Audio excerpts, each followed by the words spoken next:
welcome back to the Takeoff, the show where we interview the other members of the province community to get an insight on what some other aspects of the community life are about.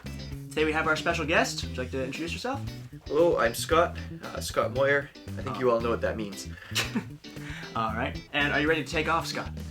Yes. Alright, so you've already said your name, but what really brought you to Prov? My brother attended here way back about 10, 15 years. He's very old.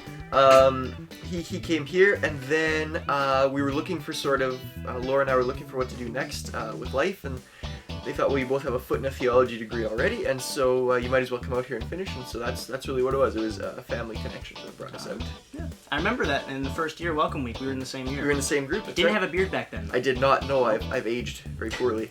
Alright, and so that's your program right now, biblical? Yeah, I'm in biblical and theological studies. I've got the end of this semester and then one class next semester, and then I'm donezo. Alright.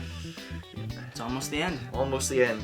You ever think about just staying another year at a minor? Just spend more time with the people here. You know, it's one of those hard things because I love the people here. I love learning, but I'm not a very good student in terms of assignments and studying class. I'm not great with that. It's fine. It's just that there's focus on the community rather that's than right. the Yeah, just come for the Hey, that sounds good. What's another couple $1,000? Yeah, exactly. We've all got that just lying around. All right. So I understand you are a bishop of spiritual life yeah. here. Yes, I am. What exactly does that mean? So a bishop is basically spiritual life coordinator. There's a group of them, but the name bishop is a joke that got out of hand. It's basically in the first meeting we had. So it's myself, it's Marigold Peters, who's also very old.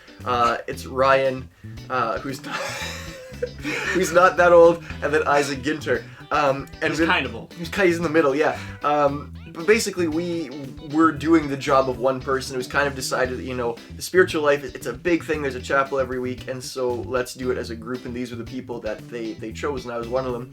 And one of us made the joke that, we're like the bishops who get to oversee this area, and Marigold's the Pope. And so, yeah, that's basically what it was. And then I joked about it, and then they thought it was funny. And so every opportunity we have to work into conversation now, we are the bishops. But we do the spiritual life. That's what it is. Yeah, because normally there's the position of student council and then the committee, but in this case there's the bishops and the committee. And the committee both. Yeah, it's a committee collective. Yeah, it's really good. All right. I remember the beginning. I think Isaac was floating around the idea of calling you guys the Senate instead. The Senate. Yeah. We decided we have to separate church and state, and so we became the bishops. All right. Yeah. Because he really just wanted in the council to say the joke. You're the council, but I'm the Senate. Oh boy. Senator Palpatine. He's back. No, sorry. While I have the camera. All you people who think that the Star Wars movies are like, oh, Disney's being bad with my childhood, they're not. They're movies about magic in space. Get over it. Enjoy the film.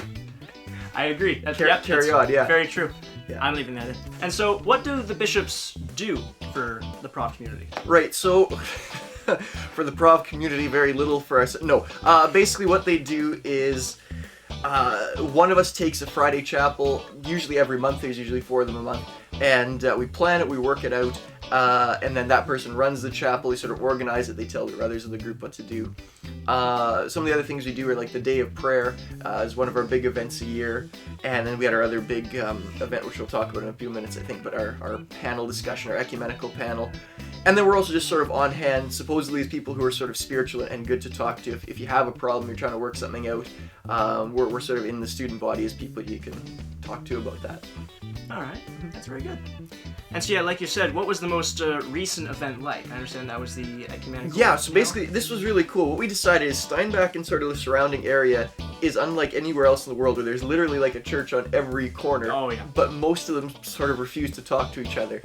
Or it's not that frosty necessarily, but there's all these sort of different ones. And we thought, wouldn't it be cool if we could bring together sort of leaders and clergy and pastors or whatever from as many different traditions as we can find to talk about these things that sort of bind us together in Christ rather than dwelling on what disunifies us, so we can sort of build up to a point where when those discussions, those differences come up, they can actually be discussions and differences within the faith, within the same, okay, we have Christ as King, but we disagree about, baptism or whatever, rather than we're going to go start a new church because you're not Christian. So we're trying to work for unity in that, and it was a great night. Lots of people came out, and it was really cool. All right. And so that was what it was pretty much like organizing the event. I understand you had a pretty large hand in that. That was like your child. Yeah, basically that was my baby for the year. It's one of the big reasons I wanted to do it, was to see if we could make this happen. And so I got on the phone kind of early in the first semester to a bunch of the different bishops and district directors for all the different churches around, and they recommended people, they sent people, and then we had the discussion, and I moderated, and it was a really exciting night. All right, it was a good turnout? It was a good turnout, yeah. It was. We did it in the lecture theater, and it was decently full, and it was a really, really cool time. They're hoping to do it again next year, so next year. So any future events planned for the rest of this semester? So for this semester, it's pretty laid back now as the workload gets busier and busier. What we try to do, our big focus in Friday chapels, because they're a little bit more intimate, they're a little bit smaller, is to really focus on, okay, this is a time of reflection, a time of prayer, just sort of a brief time to take out of the wildness of student life and stop and dwell in your faith, think about God, pray, fellowship together. And so basically we're going to keep it going on a pretty even keel and just sort of be a place of rest and a place of faith and recharging, hopefully, for the students. All right. And on that note, make sure you go to Friday chapels. They're a great time. That's right. Fantastic. They're happening in the new building, so they're not in the chapel here, but we're in the sanctuary, which is the room in the new Muriel Taylor Hall. Mm-hmm. Really nice, way more comfortable than the chairs in the chapel. True. Especially there's a couch and swivel chairs. I love the swivel chairs. Oh yes. And so you were also briefly involved with the recent production of King Lear. Yeah, involved. So basically, what happened was there's a scene in the background where there's supposed to be a bunch of knights come in, and they've sort of been, we can't say drinking because it's Providence, but they've been, drinking Sprite, consuming lots of pop, and they've been out hunting, and now they're supposed to be sort of come in and carouse and cause chaos. And we thought, it would be great if some people, boys and girls, they started kissing or whatever, but none of the students want to do that, which is fair enough. But my wife was in it, and so we thought, wouldn't it be great if for like 2 nights I just came on. I wasn't a part of anything else. I wasn't in the brochure. I wasn't in the play. I didn't bow or anything. But just came on for that one scene, and the two of us kind of went to town and made out as much as we could, and then I was just gone, and that was it. And so for about 2 or 3 nights in King Lear, that's what I did, and it was fantastic. All right. And is it true that I heard you had a hand in building some pieces of the set early on? Yeah. So Mark and I, my brother who directed and runs the theater program, built all of the set from sort of a lot of existing scrap lumber and stuff like that.